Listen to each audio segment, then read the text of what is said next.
इस फिल्म की शुरुआत होती है केट फॉस्टर से। वो इस लेक हाउस में रहती है। समय चल रहा है 2006 का, पर अब वो इस घर को छोड़कर जा रही है। अगले टेनेंट के लिए वो मेल बॉक्स में लेटर छोड़े जा रही है। इसमें उसने लिखा है कि इस लेक हाउस की तरफ जो फुटप्रिंट्स बने हुए हैं वो उसने नहीं बनाए। वो तो जब यहाँ आई थी तब भी ये फुटप्रिंट्स थे। आज तक ये फुटप्रिंट्स मिटे नहीं। इस कहानी में एक ट्विस्ट है। यहाँ दो टाइम लाइन एक साथ चल रही है। ठीक इसी लेक हाउस में 2 साल पहले एलेक्स आया था। जब वो 2004 में यहाँ आया था तब वो मेल बॉक्स के इस लेटर को देखता है। केट के इस लेटर को पढ़कर एलेक्स को हैरानी हुई है। वो देखता है कि यहाँ तो कोई फुटप्रिंट्स नहीं है। इतने में एलेक्स का डॉग जैक यहाँ फुटप्रिंट्स बना देता है। एलेक्स ये जानना चाहता है कि केट को कैसे पता चला कि यहाँ फुटप्रिंट्स बनेंगे। एलेक्स इस घर में पहला टेनेंट है। ऐसे में यहाँ कोई पहले रहा भी नहीं। ये क्या पहेली है? इसे जानने के लिए एलेक्स एक लेटर लिखता है। वो केट से इस पहेली के बारे में पूछता है।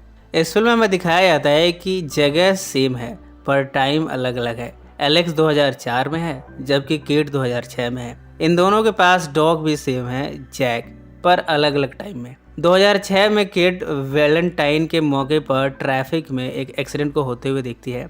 ये एक्सीडेंट डेली प्लाजा के पास हुआ है। केट उस शख्स के पास जाती है। उसे काफ़ी गहरी चोट आई है। अपने हॉस्पिटल में ले जाकर वो उसे बचाने की कोशिश करती है पर वो कामयाब नहीं हो पाई। उदास केट वापस लेक हाउस के पास आई है। उसे उम्मीद है कि उसे एलेक्स का लेटर मिल जाएगा। वो पाती है कि ये लेक हाउस अभी भी खाली है, यानी कोई टेनेंट यहाँ आया नहीं। वो मेल बॉक्स को खोलती है। इसमें उसे वाकई में एलेक्स का ख़त मिला है। एलेक्स ने लिखा है कि शायद केट ने जिन फुटप्रिंट्स की बात की है शायद वो पास वाले दूसरे लेक हाउस के बारे में हो, क्योंकि यहाँ तो कोई फुटप्रिंट जो कि जैक ने बनाए हैं वो फ्रेश बने हैं, पुराने कोई फुटप्रिंट्स हैं नहीं। केट इसका जवाब लिखती है कि वो कभी भी दूसरे किसी लेक हाउस में नहीं रही। इस पहेली के जरिए दोनों की बातचीत होती रहती है। दोनों एक दूसरे को अपने अपने टाइम में ख़त लिखकर मेल बॉक्स में डाल देते हैं और ये इन दोनों को रिसीव होते रहते हैं। जब भी रिप्लाई रिसीव होता है मेल बॉक्स में लगा फ्लैग ऊपर नीचे होता है। दोनों जब मेल बॉक्स के सामने खड़े हैं तब बड़े गौर से चारों तरफ देखते हैं, शायद इन्हें एक दूसरे को देखने का मौका मिल जाए। केट देखती है कि उसके सामने ही फ्लैग अप डाउन हो रहा है, यानी उसे रिप्लाई रिसीव हो रहा है। वो फिर से ख़त लिखती है। उसे तुरंत ही जवाब भी मिल जाता है, पर यहाँ कोई भी नहीं है। केट को अभी तक समझ नहीं आया कि ये सब अलग अलग टाइम में होने की वजह से हो रहा है। एलेक्स केट से टाइम पूछता है। केट बताती है कि वो 2006 के साल में है। एलेक्स को हैरानी हो रही है क्योंकि वो तो 2 साल पीछे है। अब दोनों ने ये मान लिया है कि इनके साथ कुछ अनोखी घटना हो रही है। इस तरह दोनों की बातचीत जारी है। केट बताती है कि उसने एक बुक रेलवे स्टेशन के पास खो दी थी। एलेक्स इस बुक को ढूंढने जब रेलवे स्टेशन पर जाता है तब उसे ये बुक मिल जाती है। एलेक्स ने केट के लिए एक मैप भेजा है। इसमें उसके फेवरेट प्लेसेस के मैप्स हैं। केट इस मैप को फॉलो करते हुए नई नई जगह को एक्सप्लोर करती है। केट ने 2 साल पहले के एक इंसिडेंट के बारे में बताया है एलेक्स को। इसमें उसने बताया है कि 2 साल पहले वो किस तरह एक पार्टी में गई थी। एलेक्स भी इस पार्टी में जाता है। यहाँ वो इस खूबसूरत लड़की को देखता है। इसे देखते ही वो समझ गया कि ये केट है, पर वो ये देखता है कि ये केट की किसी बॉयफ्रेंड की पार्टी है। एलेक्स केट से नहीं बताता कि वो 2 साल बाद वाली केट से लेटर्स के जरिए बातचीत कर रहा है। अगर वो उसे बता भी दे तो 2004 वाली केट उसकी बात का भरोसा नहीं करेगी।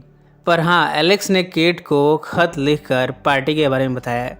वो बताता है कि उसने केट को देखा, वो बहुत खूबसूरत लग रही थी। केट उसे पूछती है कि तुमने पार्टी में 2 साल पहले वाली केट से बात क्यों नहीं की। इस बात पर केट उससे लड़ती भी है। एलेक्स अपना सेंस ऑफ ह्यूमर दिखाते हुए कहता है कि हमारे बीच की ये पहली लड़ाई है।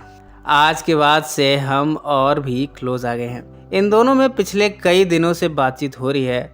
दोनों एक दूसरे से मिलना चाहते हैं, पर ऐसा कैसे संभव है? दोनों अलग अलग टाइम में हैं। इसका इन्होंने एक नायाब तरीका निकाला है। एलेक्स ने आज से 2 साल बाद का रिजर्वेशन किया है। उसने इस रेस्टोरेंट को बुक किया है। केट के लिए ये दिन आने वाले कल का दिन है। केट को जब एलेक्स के ख़त से ये पता चला है कि कल वो एलेक्स से मिल पाएगी तो वो बड़ी एक्साइटेड है। एलेक्स का आइडिया ये है कि 2 साल बाद वाला एलेक्स तो ज़रूर केट से मिलने जाएगा। केट भी सज धज कर रेस्टोरेंट में बैठी है। उसके इंतज़ार की इंतहा हो गई। एलेक्स नहीं आया। केट काफ़ी गुस्सा होती है। अब उसका दिल भी टूट गया है। उसने तो इस मुलाकात से बहुत सी उम्मीदें लगा ली थी। वो एलेक्स को खत लिखकर अपना गुस्सा दिखाती है और कहती है कि कभी भी मुझे खत मत लिखना। अब दोनों ने इस लेक हाउस को छोड़ दिया है, अपनी अपनी लाइफ के साथ दोनों मूव ऑन कर रहे हैं। कहानी 2 साल आगे जाती है, यानी अब एलेक्स 2006 में पहुंच चुका है, जबकि केट 2008 में पहुंच चुकी है। आज दोनों टाइम में वैलेंटाइन है। एलेक्स लेक हाउस की तरफ आता है, उसे किसी मेमोरी ने ट्रिगर किया है। इधर केट आर्किटेक्ट से मिलने गई है, उसने एक घर खरीदने की प्लानिंग की है। इस घर को वो रेनोवेट करना चाहती है। इसी सिलसिले में वो आर्किटेक्ट से मिलती है। यहाँ कॉन्फ्रेंस रूम की वॉल पर एक ड्राइंग टंगी हुई है। केट की नज़र इस पर जाती है, इसमें वही लेक हाउस है। वो हेनरी से पूछती है कि ये ड्राइंग किसने बनाई है। हेनरी कहता है कि ये ड्राइंग उसके भाई एलेक्स ने बनाई है। केट अब ये समझ चुकी है कि वही एलेक्स है जिससे वो ख़त के ज़रिए बातचीत किया करती थी।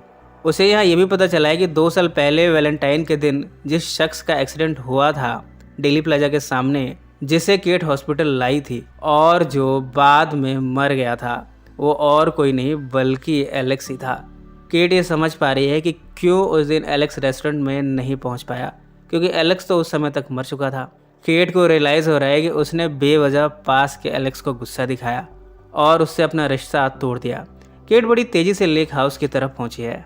केट यहाँ लेटर लिखती है कि वो एलेक्स से प्यार करती है। साथ ही उसने रिक्वेस्ट किया है कि प्लीज़ मुझे ढूंढने की कोशिश मत करना। अगर तुम वाकई में मुझसे प्रेम करते हो तो मुझे मत ढूंढना। कहीं तुम ढूंढते हुए डेली प्लाजा पहुंचो और फिर तुम्हारा एक्सीडेंट हो जाए। और लिखती है कि तुम इसी लेक हाउस के सामने मेरा 2 साल बाद इंतज़ार करना, मैं ठीक यही मिलूंगी। केट का आइडिया है कि ठीक 2 साल बाद जब एलेक्स यहाँ आएगा तब पास्ट वाली केट यहीं खड़ी होगी और फिर दोनों की मुलाकात हो जाएगी। इधर ये लेटर मिलने से ठीक पहले, यानी 2 साल पहले वाला एलेक्स डेली प्लाजा पहुंचा है। वो केट को ढूंढना चाहता है। केट को यहाँ पर बैठा हुआ देख लेता है। एलेक्स को नहीं मालूम कि उसका एक्सीडेंट होने वाला है, वो स्ट्रीट क्रॉस करने वाला है, पर तभी उसके हाथ पॉकेट में जाते हैं। उसे फ्यूचर की केट का लेटर मिला है। एलेक्स इस खत को रोड क्रॉस करने से पहले पढ़ लेता है। इधर 2 साल बाद वाली केट मेलबॉक्स के सामने सिसक सिसक कर रो रही है। उसे एलेक्स का अभी तक कोई जवाब नहीं मिला है। उसने फिगर आउट कर लिया है कि वो लेट हो गई। शायद पास में अब तक एलेक्स से एक्सीडेंट हो चुका है। अगर वो और भी पहले आई होती और एलेक्स को लेटर लिखा होता तो शायद वो एलेक्स को बचा पाती। यहाँ थोड़ी देर खामोशी रहती है। इतने में मेल बॉक्स का फ्लैग नीचे की तरफ जाता है। इसका मतलब यह है कि एलेक्स ने केट का लेटर एक्सीडेंट से ठीक पहले पढ़ लिया है। इस तरह एलेक्स की जान बच गई है और अब वो लेक हाउस के पास आया है। यहाँ पास्ट और प्रेजेंट मिल गए हैं और इसके साथ ही एलेक्स और केट भी मिल गए। दोनों एक दूसरे को किस करते हैं। अब दोनों इसी लेक हाउस में रहने वाले हैं। फिल्म के एंड में हमें दोनों घर की तरफ जाते हुए दिखते हैं और ये फिल्म यहीं